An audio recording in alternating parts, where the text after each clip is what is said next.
Volume 5 को दोनों ओर से अंदर तक पढ़ते हुए गंगाधर पंत अंततः उस सटीक क्षण तक जा पहुंचे जहां से इतिहास ने एक अलग मोड़ ले लिया था। किताब में उस पृष्ठ पर पानीपत की लड़ाई का वर्णन था और इसमें वर्णन किया गया था कि मराठों ने इसे शानदार रूप से जीता था। अब्दाई को बुरी तरह से हरा दिया गया था और उस विजयी मराठा सेना के द्वारा उसे वापस काबुल ही खदेड़ दिया गया था, जिसका नेतृत्व सदाशिवराव भानु और उनका नौजवान भतीजा विश्वासराव कर रहे थे। उस पुस्तक में युद्ध का तो सिलसिलेवार वर्णन नहीं किया गया था, यद्यपि इसमें विस्तार से भारत में सत्ता के संघर्ष के लिए इसके परिणामों के बारे में बताया गया था।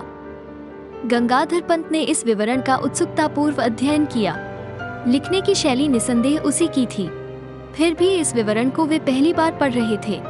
युद्ध में उनकी जीत न केवल मराठाओं के लिए मनोबल को ऊंचा उठाने वाली थी, बल्कि इससे उत्तरी भारत में उनकी श्रेष्ठता भी स्थापित हो गई।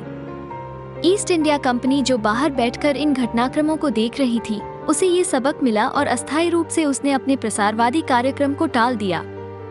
पेशवाओं के लिए इसका तुरंत परिणाम ये हुआ कि भाऊ साहेब और विश्वासराव का प्रभाव बढ़ गया, जिसने अंततः 1780 ईसा पूर्व अपने पिता की गद्दी संभाली। मुश्किलें खड़ी करने वाले दादा साहेब को पृष्ठभूमि में खो जाना पड़ा और अंततः वो राज्य की राजनीति से निवृत्त हो गए। उन्हें बेहद निराशा व खिन्नता हुई जब ईस्ट इंडिया कंपनी को नए मराठा शासक विश्वासराव के रूप में बराबर का प्रतिद्वंद्वी मिल गया। उसने और उसके भाई माधवराव ने राजनीतिक समझ-बूझ को शूरवीरता के साथ मिश्रित करके समूचे भारत पर सुनियोजित तरीके से अपना प्रभाव फैलाया। प्रभावित क्षेत्रों के करीब बम्बई, मुंबई, कलकत्ता, कोलकाता और मद्रास, चेन्नई में ये कंपनी अपने यूरोपीय प्रतिद्वंद्वियों, पुर्तगाली और फ्रांसीसी प्रतिद्वंद्वियों की भांति सिकुड़ कर रह गई। राजनीतिक कारणों के चलते पेशवाओं ने कठपुतली बने मुगल साम्राज्य को दिल्ली में जीवित रखा। 19वीं शताब्दी में पुणे के इन परोक्ष शासकों में इतनी पैंतरेबाजी आ गई थी कि वे यूरोप में अवतरित हो रहे तकनीकी युग की महत्ता को समझने लगे थे। उन्होंने विज्ञान और तकनीक के लिए अपने केंद्र स्थापित कर डाले। यहाँ पर ईस्ट इंडिया कंपनी को अपना प्रभाव बढ़ाने का एक और अवसर नजर आया। इसने सहायता और विशेषज्ञ उपलब्ध करवाए। केवल स्थानीय केंद्रों को स्वावलंबी बनाने के लिए उन्हें स्वीकार किया जाता था। पश्चिम से प्रेरित होकर 20वीं शताब्दी ने और आगे परिवर्तन लाए। भारत प्रजातंत्र की ओर अग्रसर हुआ। तब तक पेशवाओं का उद्यम समाप्त हो गया था और वे धीरे धीरे प्रजातांत्रिक रूप से चुनी गई संस्थाओं के द्वारा बदल दिए गए।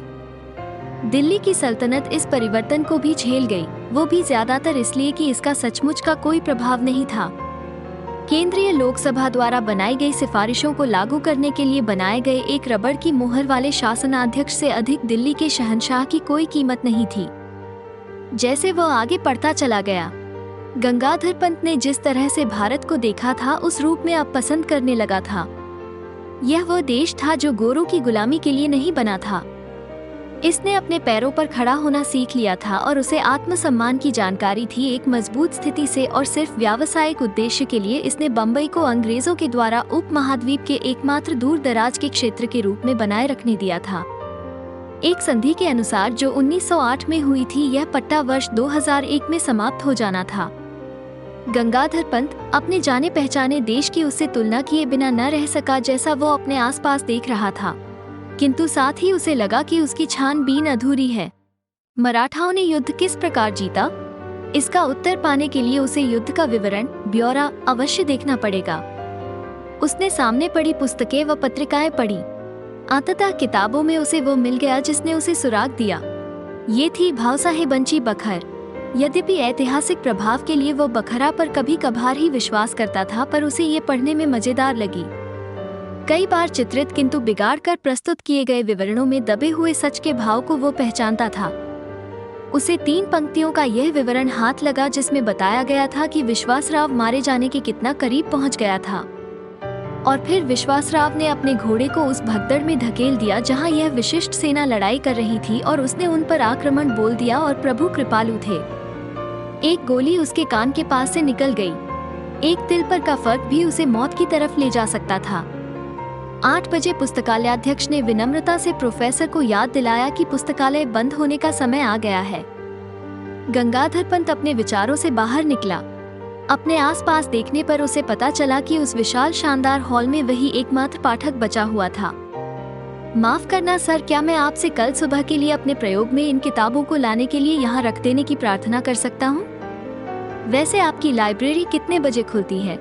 8 बजे सर, पुस्तकालय अध्यक्ष मुस्कुराया। यहाँ पर उसका मनचाहा एक खोजकर्ता और प्रयोग करने वाला था। प्रोफेसर जब मेज से हटे तो उन्होंने तैयार किए गए कुछ नोट्स अपनी दाई जेब में डाल लिए। विचारों में खोए हुए उन्होंने बखर को भी अपनी बाई ओर की जेब में डाल लिया।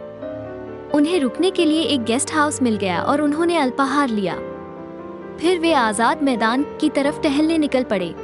मैदान में उन्होंने लोगों की एक भीड़ पंडाल की तरफ बढ़ती हुई देखी तो यहाँ पर एक लेक्चर होना था। आदत से मजबूर हुए प्रोफेसर गाइटोंडे पंडाल की तरफ बढ़े। लेक्चर चल रहा था, यद्यपि लोग आ भी रहे थे और जा भी रहे थे, किंतु प्रोफेसर गाइटोंडे श्रोताओं को नहीं देख रहे थे। वे तो मंत्रमुग्ध में हुए मंच की तरफ देखे जा रहे थे। वहां पर एक मेज और कुर्सी लगी थी जिस पर कोई अभी बैठा हुआ नहीं था। मुख्य अतिथि का स्थान, कुर्सी खाली, इस दृश्य ने उसे अंदर तक झिंझोड़ दिया। चुंबक की ओर आकर्षित होने वाले एक लोहे के टुकड़े की तरह वे तेजी से कुर्सी की ओर बढ़े। वक्ता वाक्य के बीच ही रुक गया और वह इतना अचंभित था कि बात जारी नहीं रख पाया, किंतु श्रोताओं को शीघ्र ही आवाज सुनने को मिली, कुर्सी खाली कर दो। इस लेक्चर श्रृंखला का कोई अध्यक्ष नहीं था।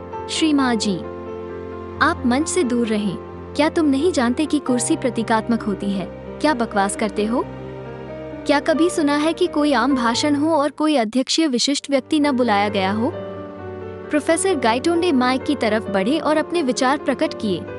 देवियों और सज्जनों, बिना अध्यक्षीय हस्ती के भाषण तो वैसा ही है जिस प्रकार प्रिंस ऑफ डेनमार्क के बिना शेक्सपियर का हैमलेट में आपको बतला रहा हूँ, किंतु श्रोतागण सुनने के मुंह में नहीं थे। हमें कुछ मत कहो। हम मुख्य अतिथि की बातों से, धन्यवाद प्रस्तावों से और लंबे लंबे परिचय से तंग आ चुके हैं। हम सिर्फ वक्ता को सुनना चाहते हैं। हम ये पुरानी मान्यताएं काफी अरसा पहले समाप्त कर चुके हैं। कृपया मंच को खाली कर दें।